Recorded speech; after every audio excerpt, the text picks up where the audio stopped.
Thanks for joining me. I'm Nancy Zieman. Today on Sewing with Nancy, get ready to be inspired to add interesting accents to your next sewing project. Creative sewing specialist Barb Prihoda is my guest for this three-part series on Carefree Machine Embroidery. Welcome to Sewing with Nancy, Barb. Thanks for having me, Nancy. It's a lot of fun to be here. The trees on this four-season wall hanging are perfect designs for first-time embroiderers. The spring, summer, fall, and winter thread trees feature Barb's unique techniques that are easy and so enjoyable to sew. I'll start by showing you how to set up your sewing machine for Carefree Machine Embroidery. That's what's next on Sewing with Nancy. Sewing with Nancy, TV's how-to sewing program with Nancy Zieman, is brought to you by Pfaff, the largest European producer of sewing machines. Pfaff's creative line of sewing machines and hobby lock sergers are simply the best. Ginger, a tradition of quality in scissors and shears for home, classroom, and industry. Ginger scissors and shears are the choice of professionals. Oxmoor House, the publisher of fine sewing, quilting, and craft books, including Nancy's books and the Sew for Fun collection So Easy, Sew Now. Madeira thread from Germany with superior quality and smart packaging to make it a sensational value, preferred by home and professional embroiderers everywhere. And by Nancy's Notions catalog, featuring specialty sewing books and unique hard-to-find sewing notions and supplies. Before showing you the four-season tree project, I'd like to start by showing you how to set up your sewing machine for Carefree Machine Embroidery. Thread is the most important consideration because that's what's going to be highlighted in your project. We're working with rayon embroidery thread. Rayon is very fine and lightweight, adds a lot of luster to your project. When working with rayon thread, then you need to use a machine embroidery needle. The larger size, the size 90, I think works out better, especially for beginners. The larger eye prevents a lot of thread breakage. So machine embroidery thread, machine embroidery needle. In the bobbin area, you can use lightweight bobbin thread. You don't want a heavy thread in this instance. I have a compressed bobbin here, or you can use lingerie bobbin thread, just something lightweight, about 60 weight of thread. This bobbin doesn't require a bobbin case. It just pops in your front loading machine. Any type of lightweight thread will work for this area. The bobbin, speaking of that area, we'll flip the machine open to show that bobbin case area. Give your machine a little cleaning out. I should say not little, probably a lot. Here with a little thread in there. And then if your machine requires it, a drop of oil to start this sewing project. And then we'll just snap in the bobbin case. Now my feed dogs, these little gripper type of mechanism, is controlled with this knob. And I'm going to drop or lower the feed dogs. Notice what happens when I drop it. By lowering the feed dogs, you'll control the stitch length. So we're not even going to set the stitch length on this machine. Notice the foot. The foot area of my machine has a darning foot that came with my machine, or perhaps you'd like to use a large foot, the clear plastic foot used for machine embroidery, machine quilting, or perhaps just darning. It will not sit next to the fabric. It will sit loose so that the fabric can flow, but will give you some control. You'll see that in just a minute. One of the last settings on the machine is to loosen the top tension. You'd like that thread to be showcased as much as possible by loosening it by 2 notches or 2 numbers. I've gone from a 5 to a 3. You'll have the proper setting for machine embroidery.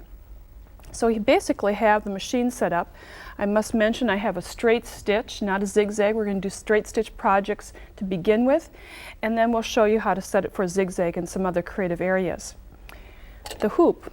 I'm using a machine embroidery hoop. You may have an embroidery hoop at home that is for handwork. You can use that, but unfortunately it's thicker than this hoop width. And this hoop fits underneath the presser foot area easily, and that's why we kind of like using this. Separate the 2 hoops, put the larger section on the table. And the fabric is then placed into the hoop. You have to do a practice run. I do practice runs regardless of how many times I've done machine embroidery, just to get the feel of working with this again. Then place the smaller hoop on top and make a drum tight fabric. We really want it very tight in here. Sometimes they even push that inner ring out just a little bit so that there's a lip right in this area. That will cause it to be a little with more tautness. And then tighten the hoop. Now the fabric, I'm working with a cotton fabric. It seems cotton fabrics or natural fabrics do not pucker as much. You can certainly use almost any type of fabric, but we'll start in the practice with the simplest type, with a cotton or denim might be a good suggestion. I'm going to place a stabilizer on the back side of my hoop and to give the fabric a little bit more stability, and place this underneath the presser foot area. Just slide it underneath. And now I'm going to draw up the bobbin thread. I'm holding the top thread, turn the flywheel by hand, one stitch, and pull up the bobbin thread. Kind of difficult to see that bobbin thread because it's white. I'm holding the two threads taut with my left hand. Place the presser bar in the sewing or darning position, lower it. If you did not do this, you'll have a net of threads or a nest of threads underneath. And then sew 2 or 3 stitches just to lock the threads. If you can, stop with the needle in the down position and clip off the extra thread tails. Now you're ready to do machine embroidery. To work with this, place your hands on the side of the hoop. You're not going to turn it like a steering wheel, but when you make changes, you're going to just rotate that hoop by the sides area. The first thing I kind of like to suggest, and which Barb will suggest too, is to make doodle stitches. Just loop-de-loop, whatever you'd like to work with. Now notice how I'm working with the hoop, not turning it, rotating it, but just giving it a gentle push on the sides. Many times what people forget to do when they're machine embroidering is to breathe. I know that may sound a little unusual, but it is a little different feeling because you're guiding the stitch length. It's not guiding by the machine. The feed dogs are lowered. You're doing the work. You may practice doodling and then some straight stitch if you'd like, maybe some outlining. However you'd like to work with this, just practice. And if you sew at a fairly fast speed without moving the hoop, you get a little bit more uniform look. On lighter weight fabrics, consider pushing the hoop a little bit faster. Now I am truly doodling. I have no idea what I'm making here, but just practicing.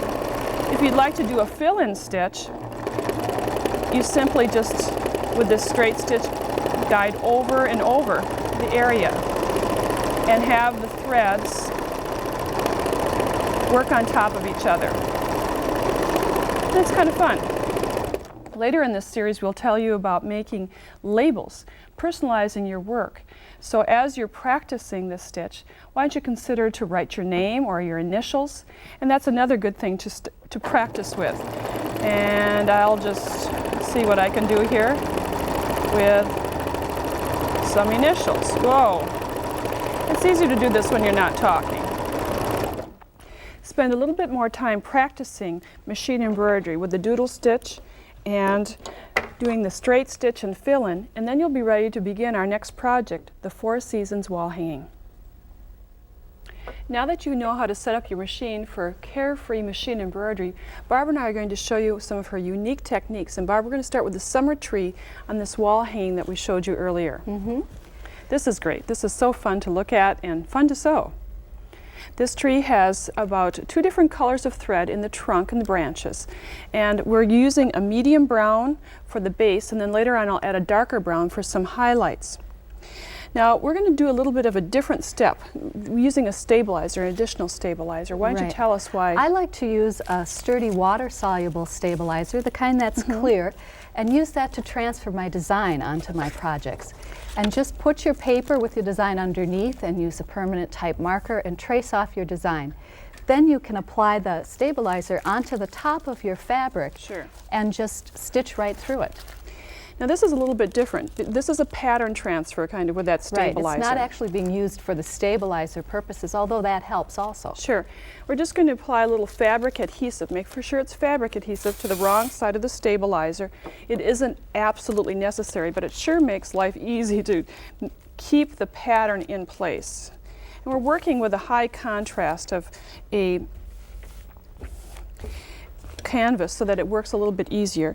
And then I'm going to hoop this just as I detailed earlier, placing the larger hoop on the tabletop, fabric over the larger hoop, and then making a nice tight drum. Actually, Barb, I think it's a little bit easier to do this when you're standing up than sitting down. But, yes, you but get a little more leverage yes, that way. right. But get it nice and taut in there. So we have the stabilizer as a pattern transfer on the top, and then on the underside, before Barb places it in her machine, she already has the tearaway type of stabilizer underneath. It's not necessary to hoop the tearaway stabilizer with your design. In fact, it makes life a lot easier if you don't. It's easier to get the fabric taut that way. Right. So you're ready to do the straight stitch. I'm ready to trunk stitches. stitch the trunk. I have my machine threaded with a medium brown thread, machine embroidery needle in place, and a lightweight bobbin thread, and I'm just using a straight stitch here. Right. So the first thing that you always do with machine embroidery is bring up your bobbin thread and lock your threads. Be sure that you put your presser foot down. Yes. And a few stitches will lock that so you can cut off your thread tails. The first few lines of stitching that I do on the trunk are actually very small stitches, smaller than what I will finish with. These help stabilize the fabric itself so that it won't pucker later on. So a few base stitches, which are very small stitches, then I start stretching out my stitches a little bit and filling in the trunk as I go. I usually start at the bottom and fill it in. Don't overfill, just fill it in nicely. And I'll work maybe a 1/4 inch at a time, fill that in, and then work my way up the trunk. And when I get up towards a branch, then I'll just go out and finish that branch. It's kind of like coloring you used to do as kids, just kind of fill in, only this time with thread. The stitches look nicer if they are 6 to 8 stitches per inch if you had your feed dogs engaged. That's about the look that you want. The other thing I like to do is put the trunk horizontally so that I can see better where I'm going side to side. So you have it lying on its side. Yeah, the tree's lying on its side. This particular tree is already stitched with all of the medium shade of brown, and then we would add some highlight of a darker shade just to give it a little shading. That's what I'm going to do now. I have the darker shade right in my machine and sneak it underneath the presser foot. We're going to repeat many of these steps over and over again to draw up the bobbin thread. Take one stitch by turning the flywheel by hand, pulling up that bobbin thread, grasping onto both threads, lowering the presser bar into the sewing position, taking a few stitches to sew, to lock the stitch. We'll stop with the needle in a down position if you can do that. Clip off the threads, thread tails. We'll get to those a little closer a little bit later on. And then just do some highlighting. Some straight stitches, not filling in as Barb did, just some accents. And this is kind of your personal preference as far as how much you'd like to highlight, but it adds a nice detail to the look of the tree, and a little bit more realistic. So now after you have some highlighting completed of your tree, we're going to do Barb's kind of signature type of sewing, and that's with a bartack stitch. Barb, you want to describe that? We're going to do a stitch that I call a bartack drag. And a bartack in machine embroidery is just a zigzag held in place for maybe 5 or 6 stitches. The drag part is that I'm going to drag the thread to do the next bartack. And we're going to leave those drag lines. You don't have to cut those drag lines. I've already placed a few of the bartack drags in the grass here. That will be the apples that have fallen. And now I'm ready to do some up on the top of the tree. So I've threaded my machine with the red thread, brought up my stitch, my threads and locked them, and switched to a zigzag stitch about a 4.5 width. So I'm just going to do a bar tack by holding the hoop in place, turn the hoop a little bit, drag the thread, and do another. So it's very simple. Just keep moving the hoop as you go. I like to keep turning the hoop so that the bar tacks don't all line up vertically or horizontally. Now again, that was about a 4 to 4.5 inch width of your zigzag stitch. The length you're controlling, that's... Right. I just hold it in place. Each time that I do a bar tack, I just let the machine stitch. And once you've completed that on your whole tree, you're going to change threads and do a green thread. Now, Barb clipped the thread next to the spool and pulled it out through the needles, just so she's flossing your machine. I've been trying to train myself to do that rather than pulling it backwards through the machine. That kind of gathers lint many times through the tension guides. So that's something we're all working on to improve a little bit on our embroidery sewing. So I'm threading now with green thread, and that will be the leaves on the summer tree. So again, in the same area of the top of the tree here, I'm just going to do some bar tacks, And a good way to space these so that you don't get them too close together is try just to cover up your drag lines that you sure. have in between the red stitches. It's not important that you cover this embroidery completely, or the top of the tree completely. You don't need it solid. It looks better if some of the background fabric shows through. So you would just continue this until you finish the top of the tree. And you just fill in, and it really looks extremely nice. It's so fun to do and very addicting, as I kind of found out making these samples. This sample shows a filled in leaf area of the tree. You can see some red highlights of the apples, and then the apples kind of lying underneath the tree. The finishing step is to put some straight stitching in the grassy area. My machine is set up with the summer green thread, a straight stitch, and I'll go down to the leafy area, again drop those bobbin thread, and tack off my threads, lower the presser bar. First I'll do a couple stitches for a straight stitch, stop with the needle in the down position as always, and then clip off those extra thread tails. We'll get those closer a little bit later. And then do the side stitching. Again, I have the trunk of the tree in the horizontal position, and I'll just fill it in, do the shading. Barb tends to stitch a little bit more precisely than I do. I have a little bit more free form, Barb. I'm afraid that I didn't mow my grass here as well as you have on your sample, but we'll just fill this in. And try to not completely cover up the apples in the grass, Sure. although it's good to have some stitching over them so it looks like they're really in the grass. Sure. Doing somewhat of a realistic viewpoint. It'll take a little bit longer, of course, to do some additional filling in of the stitches. But when you're complete with this, then what we'll do is simply remove this from the machine and snap out the hoop. We have the stabilizer on the underside and the stabilizer on the top side. We can cut away the majority of this or simply tear it away, spritz it with water to remove the stabilizer that's inside, and the design is complete. That's right. We'd like to show you the other three trees, worked much by the same technique. We have the spring tree. This happens to have the three colors with the white and the pink for the blossoms, and then a springier green color. And Barb, you had a technique that we're showing you in the sample that you space the bartacks a little bit further apart, correct? Yeah, when you're using 3 threads, you Right. have to spread them out a little bit more so you've got room for all 3 threads. Now, quickly too, we have the autumn tree. We have a light color of yellow, gold, and a maroon. On a dark background, you start with the light color first, and the light background work with the dark color. And you're going to show us a little bit about this winter tree, where we didn't do any of the bar tacking, but just side filling in for the snow. That's right. The winter tree, I have the trunk already all stitched, and I've also added a little bit of snow in the branches. That might be a little hard to see on the white fabric, but there is some snow up in the branches. Sure. And the snow that's on the ground is just with a straight stitch, and just work it side to side, just how snow would lay on the ground. Sure. You can even build it up a little bit, just kind of drift it around the tree here. And you would just finish filling in. You could cover up the roots a little bit, and that's how you would finish the winter tree. And also you have a little cardinal. I would like to show the cardinal a close-up, because that was just a straight stitch. The cardinal is, yeah, it's just done with a straight stitch. You know, we need a promise of spring. Yes. And you drew it on the stabilizer. Right, and then with red thread in the top, you pretty much do this by hand wheel, just placing your stitches. And it adds a nice little touch. So you can take all of these 4 designs, make them into a quilt, perhaps stitch them on a sweatshirt, maybe put them on a tote, but you'll soon find out that this is addicting. It's very carefree machine embroidery.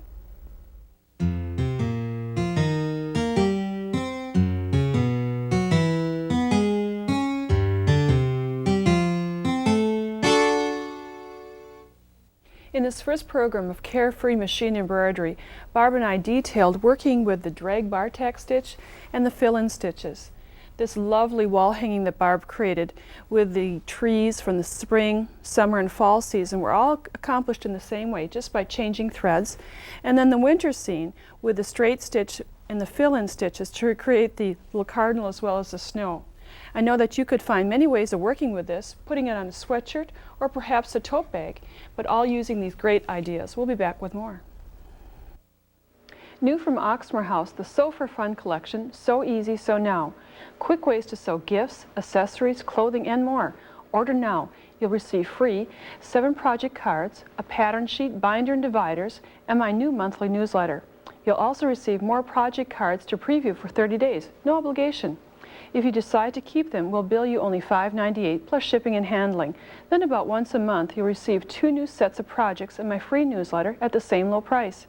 Keep only shipments you want, cancel anytime. Call 1-800-765-6400 and So Easy, Sew Now. Did you know that almost 70% of professional embroiderers use one particular brand of thread? That thread is Madeira. Now, the full line of German-made Madeira threads is available to home sewers as well as professionals. Today's sophisticated home sewing machines demand quality threads. When you use Madeira threads in your machines, they will stitch better and your finished products will look more professional. Madeira produces threads and flosses in hundreds of colors for machine, serger, and hand embroidery. Embroiderers prefer Madeira because of its tensile strength and color fastness. I use Madeira and I'm genuinely impressed by its consistent quality. You'll love it too.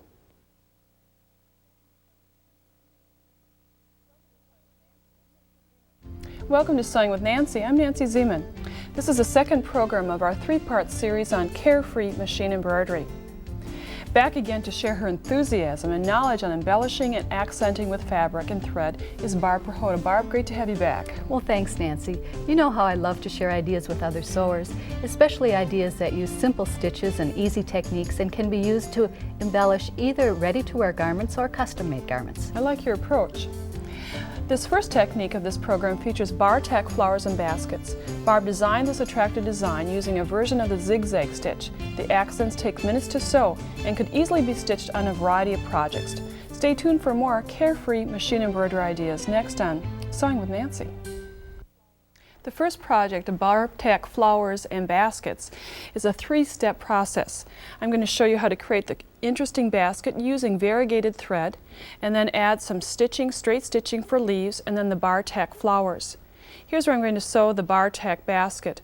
And I've made a small little marking so I know the width of the basket. Notice that my fabric is hooped as we have worked throughout this program in a machine embroidery hoop. I have a stabilizer on the underside. My machine is set up for machine embroidery. I lowered the feed dogs, I have rayon thread and a machine embroidery needle, and I'm using a darning foot, or you could use a larger foot used for machine embroidery. I have the widest zigzag set on my machine, and I'm going to first of all lock the stitches, lower the presser bar, and pull up the bobbin thread. And after pulling up the bobbin thread, sew 2 or 3 stitches. And if you can, stop with the needle in the down position and then, once again, clip off these extra thread tails. Now, this is the fast and fun part of sewing this basket. Sew 10 to 12 stitches and then stop with the needle in the inside of the basket. Then rotate the hoop 180 degrees and sew again 10 to 12 stitches. Stop with the needle on the inside of the basket and rotate back. And keep sewing in this manner until you've created an interesting build-up for the basket. And again, I'll stop with the needle in the inside, the direction I need to stitch. Now to sew the following row, I'm going to stagger my zigzag stitch half a width of the zigzag. So I'll raise the presser foot, advance to the next row, and I'm going to center my next stitch between the last 2 sewn stitches and stitch again. Now if you'd like to cover a little bit more area while you're doing this, I'm just going to move this hoop just about by 1/8 of an inch, and I'll get a larger thread buildup. I moved it a little bit before finish sewing, and then rotate again and just move it 1/8 of an inch and you'll get an interesting width. Now the basket that I have completed on this side is just about ready for adding of the greenery in the background. I'll clip this top thread and then clip it at the base again. Pull out the extra thread, giving it a flossing, the machine of flossing. And now I'm going to set up for a straight stitch with the green thread highlight for the background. This is just going to give me some foliage for the back. So I've quickly rethreaded my machine. I'll set it up for a straight stitch and now do some straight stitch adding of greenery. And I'll just do a few stitches, lock the threads, clip off the thread tails, and sew. Again, this is kind of doodling like we did in our first program. Because those feed dogs aren't in place, we're just adding some interesting background. And you can add as much or as little as you'd like. Remember, I'm not rotating the hoop. I'm just moving it side to side or up and down, however I would like to add that. Now, after you've added that little greenery, again, I'll clip the threads right next to the fabric, and then again at the base of the thread and pull it out from the needle area, and I'm going to change to a flower color. On my little sample I'm sewing for you, I'm just using one thread color for the flower, but of course you could change and add a lot of interesting thread details. You could make some flowers quite wide, with wide petals, some with narrow petals. I'm just going to show you the widest width. And I'll move down to this little illustration that I've already stitched. Again, I restitched my machine or reset my machine for a zigzag, and now to create the flower, again I'll lock the thread, sew in place a couple of times, stopping with the needle wherever you'd like the center of the flower to be. Then after you've stitched one area, then rotate your hoop and stitch another petal. Stop with the needle in the center, rotate again. You could make some petals with some flowers with 3 petals I should say, or 5. I'm going to do 5 or 6 here. And it will be kind of an interesting design. You keep on doing this. I'm just going to lock my threads now. There we go. Keep on doing this till you have enough of your design completed. When you're finished, you'll be amazed. I would love how easy this is to do and what nice little details this gives. This is the petal and flower combination I just completed. Here we have 3 of them, some going down into the basket. You can become quite artistic with this. On the shirt that Barb created, she added the petals or flowers in multiple colors, multiple widths, and if you would like, you could just add the flower combination without the basket. This is called a bartack flower and basket, something easy to do for Carefree Machine Embroidery. Our next Carefree embroidery idea features a squiggle stitch. This quick to sew accent adds just the right amount of highlight when the thread and fabric are tone on tone. Barb and I would like to show you how easy this is to stitch. You know, Barb, when I first saw this idea, I thought this is great to add to really any woven or knit fabric, just a little touch of an accent. And it can be added to either a ready-to-wear garment or one that you're making yourself. But if you would be creating the garment yourself, we have a suggestion for you. When cutting out the pattern, roughly cut it out. Right, you want to leave a couple inches more in the neckline and the shoulder areas so that you've got room to hoop your fabric. So we've drawn the cutting line, but you can see the extra fabric that will be trimmed later on. That's right. As far as the design, you could free motion that, just kind of doodle if you'd like, or on this design, what I like to follow a pattern if I can. This is the water-soluble stabilizer, the heavy type, and you've drawn some squiggle designs on it. The water-soluble stabilizer is just a really good product to use to transfer designs. And if you'd like to put some fabric temporary spray on this, it will make it easier to position, hold it in place. And I'm going to match up my lines along the neckline and shoulders. And then as we work throughout this program to place the larger hoop underneath the fabric and then snap it into place, making certain that this is drum tight. This will make the embroidery work so much easier, and I think you'll have a fun time doodling with this. Yeah, I find that's really a key is to have the fabric very tight in the hoop. And the stabilizer on top helps you get that. I have my machine set up ready to sew here. I have my thread, embroidery thread in the top, and lightweight bobbin thread and a machine embroidery needle again. And I've locked on my stitches with a straight stitch. Now I've switched to a zigzag stitch, about a 4 width. And what I'm going to do is put my hands on either side of the hoop and just keep my hands on the sides. And I find that when you're doing something that looks like a satin stitch, the faster you go, the easier it is to get those stitches close together the way you want them to be. Moving the hoop slowly, but pressing down the pedal. Right, right. And the nice thing about the water-soluble stabilizer with this design is that if you don't follow your lines exactly, those lines will come out when the stabilizer's gone, so you don't have to worry about it. It's just a guide, something that gives you some a little map to follow. Right, right. And then as I get close to the bottom here, I'm going to decrease my zigzag as I'm stitching to taper it down just to a little bit of a point. So as you were sewing, you were just punching the button. Decreased it. If you had a dial, you would slowly decrease it down to a 0 width just to give that nice tapered look. That's right. Let me show you the finished project again so that you can get an idea of how these little squiggles look at the beginning. Barb starts at the top with that about a 4-point width zigzag, tapers it down to a 0 stitch width at the bottom, adding a nice creative highlight. As you can see, very easy to work with. Creativity is what sewing is all about. This jacket showcases several extremely creative yet carefree techniques. The fabric is polar fleece, traditionally used for casual wear, but here transformed into wow wear. Barb has combined unique yarn details along with texture-adding machine embroidery. Here's how easily you too can stitch fascinating accents. We're going to start by working with the yarns, the bulky yarns, the fun yarns that have texture.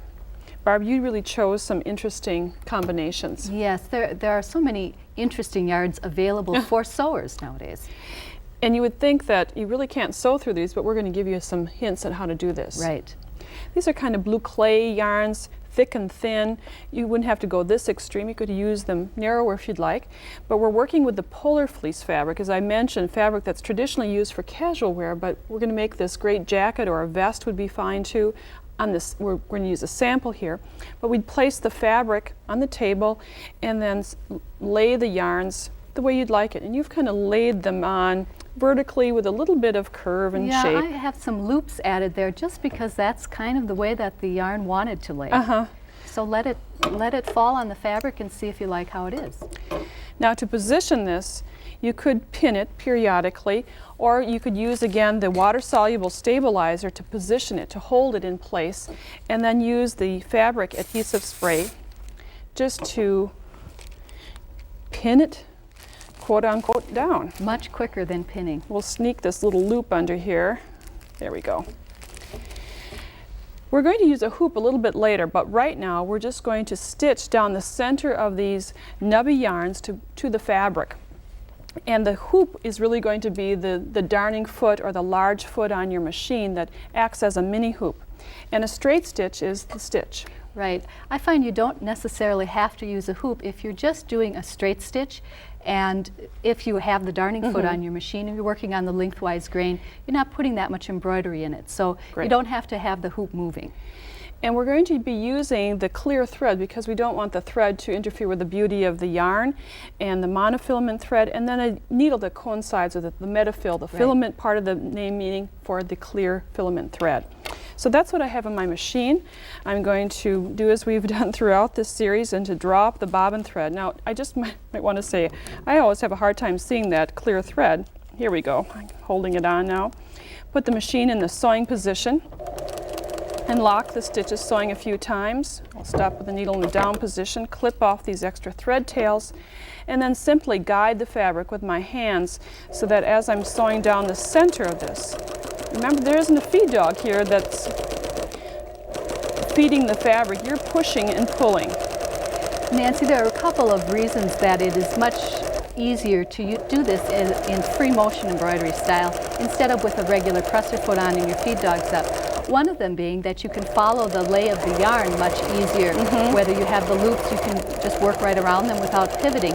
The other thing is that some of the yarns, especially the thick and thin ones, are too thick in some places to fit under the presser foot. So they work well with the darning foot. And now I'm going backwards, so I'll just rotate it and make it work easier. So this is how you would lay down the positioning of the yarns all the way around the fabric. That really goes fast. Yes. Then after stitching, you can remove the stabilizer, and I've started on this sample to take off most of the stabilizer just by tearing it away. I do save all these scraps, use these for buttonholes or other maybe small little areas of embroidery. Sometimes I cut away the large sections to keep them in big sections. And just tear this away. And then for the embroidery portion of it, we're going to place it in a hoop. Let me just show you the finished garment again so you get an idea of kind of what the next step is. Actually, Barb, you could just embellish it with this yarn idea too. That's true, that would be enough, but if you want to add a little more, we have some ideas. Here's the yarn that has been couched down. Now we're going to do bubble stitching, a new term for sewing, but these little bubbles raise the texture of the polar fleece. Barbara's going to show you how to stitch these bubbles, but before doing this, Barb, let's put the fabric in a hoop. We're going to use a different type of hoop, a spring tension hoop. Yes, we don't really need to use a wooden machine embroidery hoop right now because we don't need the fabric drum tight. In fact, we want a little play in the fabric so that it will be allowed to bubble up with the stitching. We'll put the larger portion, the plastic section of the hoop on the table, the fabric on top. Now the fabric, we have a sample here, but it would be cut a little bit larger than your pattern piece to give you room to hoop it like we're doing here. That's right. And then the smaller spring tension is pinched so that it fits within the grooves of the plastic portion. This isn't taut like our other hoops of the fabric, but it makes it fun to sew. It also gives you some place to hang on to this while you're sewing. Now I've set up my machine with gold metallic thread on the top and a metafill needle in place here. And what I'm going to do is just stitch in circles, circles that are maybe a 1/2 inch in diameter, and go 3 times around a circle and then move to the next one, which will be attached. Kind of the way bubbles form. That's why they're called bubbles. And by stitching 3 times around in a circle, you get the fabric to draw up inside of those circles. So you can just keep building and building and make your circles irregular in shape, and some bigger and some smaller. The bigger ones will bubble more. Right, that's what I found out when practicing. The smaller ones, I didn't get the texture that you created here. So big, irregular, fun-sized embroidery shapes. Right, and it goes quite quickly. I see that, it's fun. Now the other option that Barb added to her garment, she has some leaf or vine shapes. And this was accomplished by changing the machine to a zigzag stitch and doing some satin stitching, and then you see little buds at the end.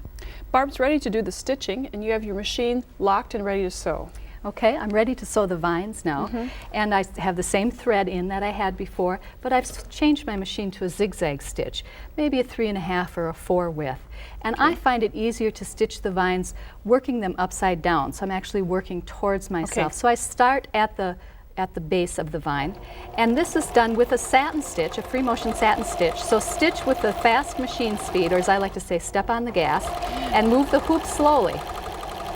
And then every once in a while, just kind of reverse directions and put a little bud, a little curve, and then a little bud into your stitching.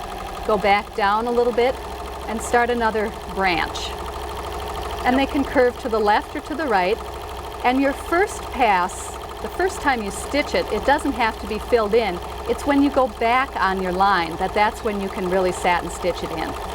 While you're stitching this, I just might explain that earlier we worked with the squiggle stitch, and this is kind of that was a precursor to this. This gives you some... Very similar, very similar. I fill in the buds just with some extra zigzag stitching, just kind of move my hoop around, and then again fill it in on my way back down. Great. So these vines or leaves are actually done with one continuous piece of thread. Lovely. You know, this is so fun to see how you've combined interesting embroidery techniques and yarns, and perhaps maybe someone would just like to do 1 or 2 of these designs on the fabric, and that would be fine too, as on the sleeve of your jacket. You can see just these vines, how beautifully designed they go right down. I think that's just so attractive and nice looking. This has a look of boiled wool now that we have the texture and the stitching on here, but it is still this knit fabric. Right. Although you have to be concerned about the washability. You have to have compatibility with yarn and your fabric. This yarn is dry clean, so the garment would have to be dry cleaned. And to give the polar fleece some additional stability, you have fused a knit interfacing after cutting it out, after doing the stitching on the wrong side. And then the bubbles become very predominant and everything stays in place. And Barb, this is lovely. I'm sure many of us would like to create something like this, a vest, a jacket, or do some embellishing on different types of knits. Great idea.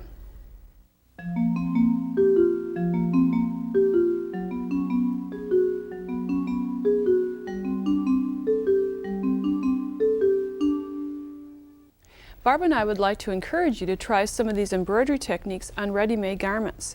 Since you can't put them in a hoop as we did with fabric, Simply use a pressure-sensitive stabilizer that has a paper covering and then the sticky stabilizer. We scored the paper with a pin. We could tear away the paper covering and then apply the fabric right on top of this sticky stabilizer. And then you can do the embroidery. I hope you'll give this a try. I would like to talk about one of the fine underwriters of Sewing with Nancy. I'm sure you've noticed I use Pfaff sewing machines and sergers exclusively on my television show and videotapes, and there's a good reason for it. Pfaff machines provide the reliable performance I need, and they're very easy to use. What's more, Pfaff stitch quality is exceptional. So whether I'm using a Pfaff creative model for elaborate fashion sewing or a high-tech serger for home deck work, I know I can count on my Pfaff to help me do my very best sewing every time. And so can you. Your local Pfaff dealer is there to help and can show you the entire Pfaff line. Ginger Incorporated, the manufacturer of the finest quality scissors and shears, has been a sponsor of Sewing with Nancy for more than 10 years. Each article in their complete assortment is manufactured with care and attention to detail, whether cutting, nipping, pinking, clipping, or trimming. There is a Ginger product designed for that job. Join me in thanking Ginger Incorporated for their dedicated sponsorship.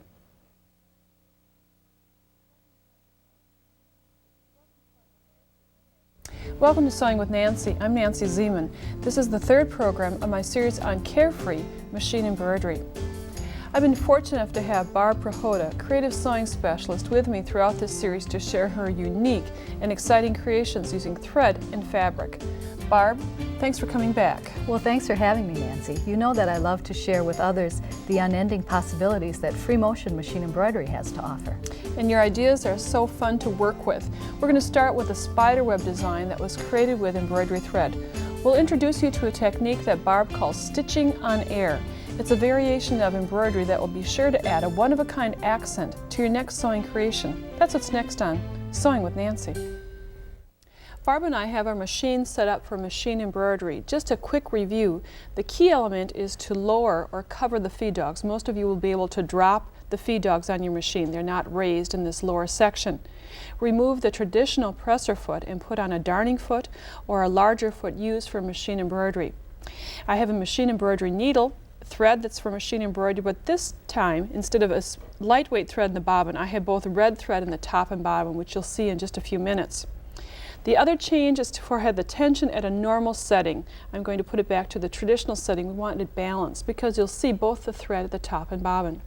A straight stitch is what I'm working with, and because we're going to be making spider webs and kind of holes in the fabric, we need fabric that has some support. In the back of our denim samples, we would apply fusible interfacing. And then, as throughout this series, we put our fabrics in hoops, and we have the fabric taut in the hoop, a machine embroidery hoop, ready to put underneath the presser foot area. The first setting is to stitch circles because we're going to make webs, right? Mm-hmm. And I'm going to draw up the bobbin thread, take one stitch, draw up the bobbin thread, hold on to the needle and bobbin thread, lower the presser bar, and sew in a straight line just to lock those threads. It's the same procedure you use for every time you do machine embroidery. So we've reviewed this a lot, but I think it bears repeating because it's the first step. Right. Now to make this web design, we're going to stitch around in circles, and not necessarily exacting circles, but somewhat looking circles about 3 times to build up thread. And Barb, you suggested that I really have a heavy concentration of thread. The more stitches you have there, the stronger that edge will be. It might not look as pretty, but we're looking for strength right now. And stitch as many circles as you would like in the hoop area. Now to advance to this other section, I'm just going to raise the presser bar to loosen the thread tension, and now I'll just stitch again. On Barb's vest, she had many beautiful designs, so we'll just show you two samples here.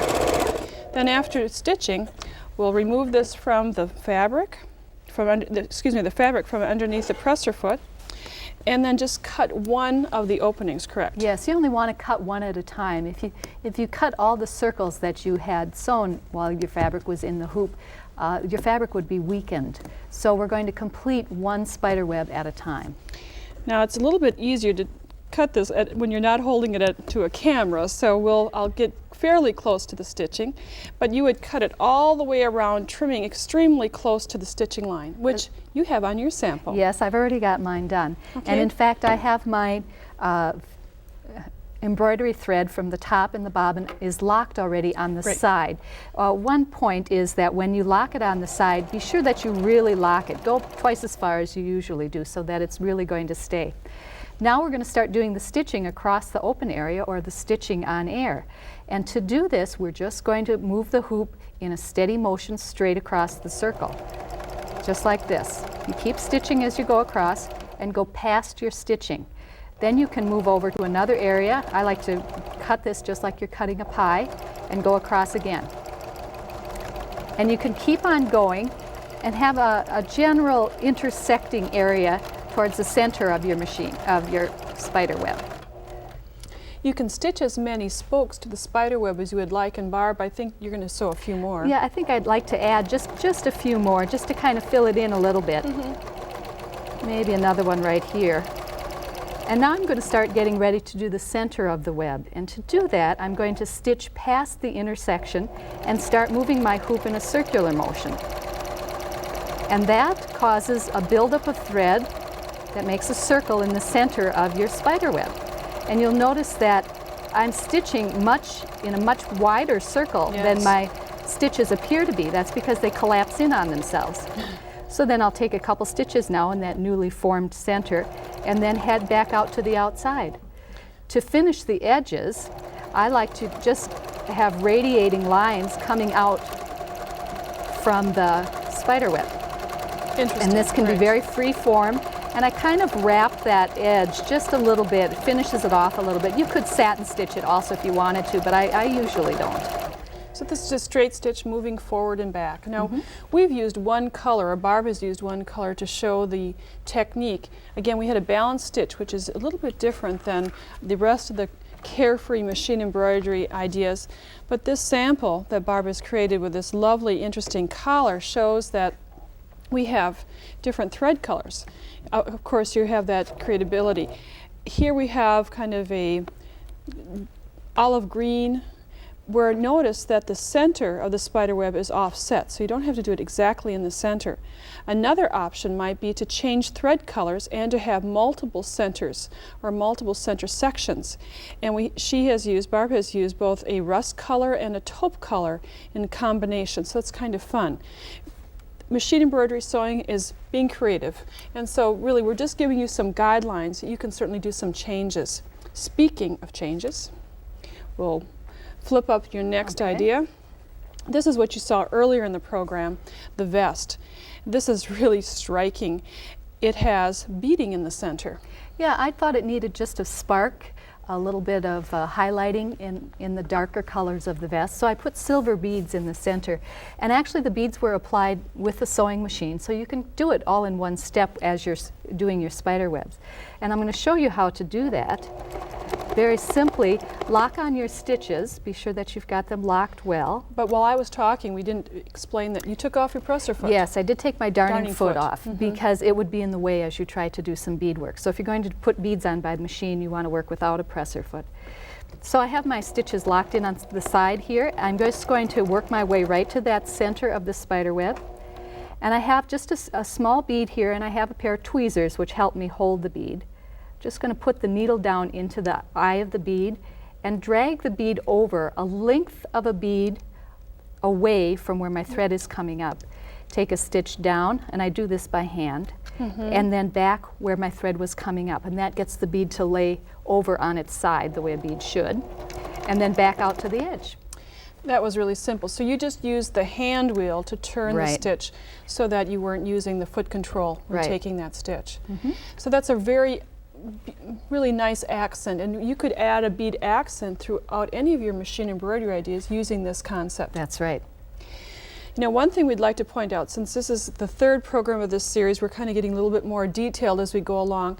Some of you may be a little hesitant to do this stitching on air, and you have some guidelines, Barb, for giving some confidence to this. Yeah. When you first start doing this, it looks a little intimidating because you think you have to have fabric under your presser foot area. But If you have a darning foot on, that's one big thing that will help. The other thing is that if you want to always stitch towards yourself, so keep rotating the hoop so that each time you stitch you'll be working toward yourself. Another thing with some machines that might be a little fussy with this technique, I find often if you switch it to just a very narrow zigzag, a 1.0 width, a lot of times that will solve the problem. Or another suggestion is put a water-soluble stabilizer underneath the opening, and then you'll have a little bit more stability, and you will not be sewing on air, but you'll be sewing over the stabilizer. The difference that you would have then is that your stitches would not collapse on each other in the center, but you'd still get a very pretty effect. So I hope you'll keep this in mind to add a little creative accent to your next project by using heavy fabric that has been backed with fusible interfacing, placing it in a hoop, sewing a circle, stitching, cutting out the circle, and then doing the creative stitching to create interesting spider webs or decorative effects. The next Carefree idea is called bobbin work doodling. The main design is created with Carefree loop-de-loop stitching sewn on the wrong side of the fabric. It's an interesting concept, and like all other embellishment ideas in this series, easy to stitch. Here's how. We're going to be working with decorative thread in the bobbin. Heavy thread that would not fit through the eye of the needle, but yet can go through the tensions of a bobbin. The pink thread on this top has been worked with a pearl crown rayon, or I'm going to use a serger thread in the bobbin by simply winding this type of thread into the bobbin case, either by hand, or if you're using your conventional or you're using your machine, the bobbin winder, maybe you want to bypass one of the tension guides so you're not putting quite as much stress or strain on the thread. This design also has a couple of other portions I'd like to point out. In the second part of our series, we showed how to stitch bubbles in little fan shapes. Barb embellished this shirt, in addition to the doodling with the bobbin stitch, these two other designs. I'll show you mainly how to work with the bobbin work, and then you could add those designs if you'd like a little bit later. You're going to cut out your fabric a little bit larger than your pattern piece, maybe 2 to 3 inches larger if you're working with, if you're creating this by yourself. If you're working with a ready-made sweatshirt, you could open one of the side seams so you could get in the area and work a little bit easier. This is to represent the wrong side of the fabric, and I've marked the sewing line of the neck and shoulder so I'd have a gauge. Now to mark the position of your new Carefree embroidery, we're again going to use water-soluble stabilizer, and on the stabilizer I have lots of markings. The first one you would mark would be the shoulder and the arm, the neckline seam, the shoulder and the neckline seam. And then at the center front, draw a line that's 8 inches long, about 3 inches above the neckline and 5 inches below. Then a crosswise line, another 8 inches. This T-shape will give you a position that you can connect the side of the T to the lower edge and then back up to the side to give this shaping for the stitching. The doodling, I have marked a section of this. You wouldn't have to mark the whole thing if you didn't care to, but leave room for maybe some embellishments of the bubbles if you'd like. The choice is yours, but I just positioned where I'd like those. As before, we're going to position this onto the wrong side of the fabric this time, not the right, but the wrong, with some adhesive spray if you'd like. This makes positioning a little bit easier, matching the lines at the neckline and the shoulders. And this allows everything to stay in place. And since we're working with sweatshirt fabric, the type of fabric used in our sample, I'm going to use a hoop that I like best for knits. Placing the spring tension, the plastic hoop, on my table,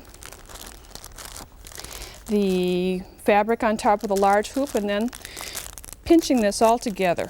And this is just about ready to stitch to go underneath the presser foot area. But now for the setup at the machine.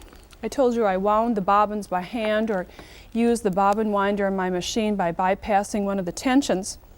And since this is larger thread, it's not going to go through the tension guide as easily as traditional thread will be. So we need to loosen that tension in the bobbin. There aren't dials on the bobbin like we have on the top of our machine. So at the screw area of the bobbin, I like to mark the position, the normal position, by placing a dot with a permanent marker at the end of the screw, and then the portion next to it right on the bobbin case. So after I'm finished embroidering, I'll line up those 2 dots. You could use fingernail polish if you'd like. Then to loosen the tension, go to the left and move the screw 1/4 to 1/2 of a turn. And this you have to kind of encourage a little bit. And I'm going to try that to see now how my bobbin thread feeds through it. And it goes through at an easy tension. That's the way we'd like it. Set up the rest of your machine as for machine embroidery. We're using a thread that matches the bobbin thread in the top or in the needle. I have a machine embroidery needle. I've dropped my feed dogs and I'm ready to do some stitching. I'll place the hoop underneath the presser foot area and first of all lock the stitches as we've worked throughout this whole series by taking 1 stitch by hand, turning the flywheel, pulling up the bobbin thread. Now this time the bobbin thread is decorative because we're sewing on the wrong side. Lower the presser bar and stitch a couple of stitches to tie the threads. And again, if you can stop with the needle in the down position, it will work so much better. Now, I have part of the loop-de-loop designs drawn here. This is going to be on the wrong side of the fabric. You don't have to follow those exactly. I never do. It just gives me a guideline where to stitch. And so, just the comparable way that we worked with machine embroidery as before. But you're not going to see the decorative stitches because they're coming on the right side. You can get these quite tight together. Again, leaving room if you'd like for some additional embellishment, but when I turn this to the right side, I think you'll be pleased with what you see.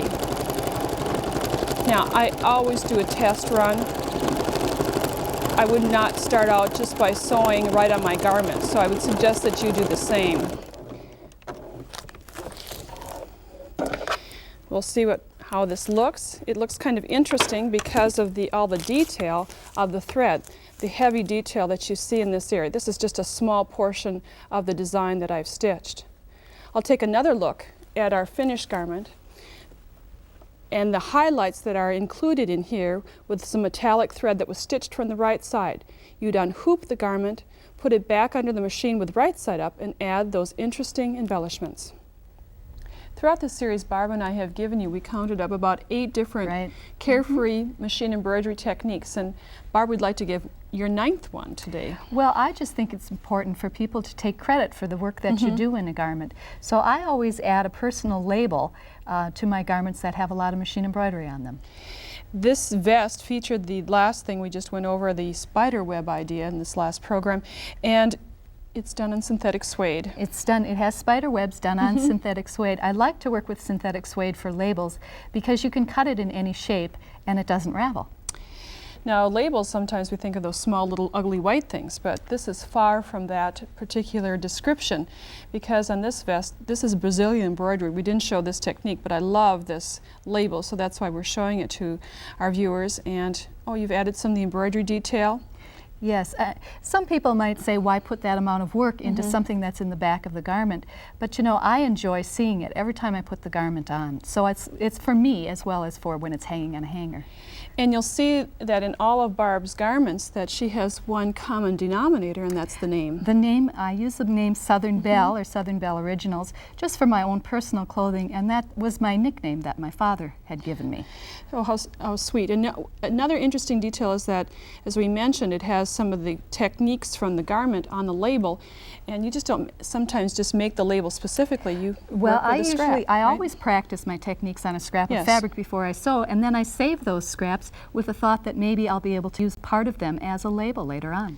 This is from our second program of this series where we worked on polar fleece with couching over yarns and doing the bubbling stitches, the vine stitches, and now you could simply add a date, maybe your initials, whatever you'd like.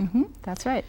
So after you've spent time creating a garment, spend a little bit more time and add your signature by a label. And I think that's a great way of ending this series. Thanks, Nancy.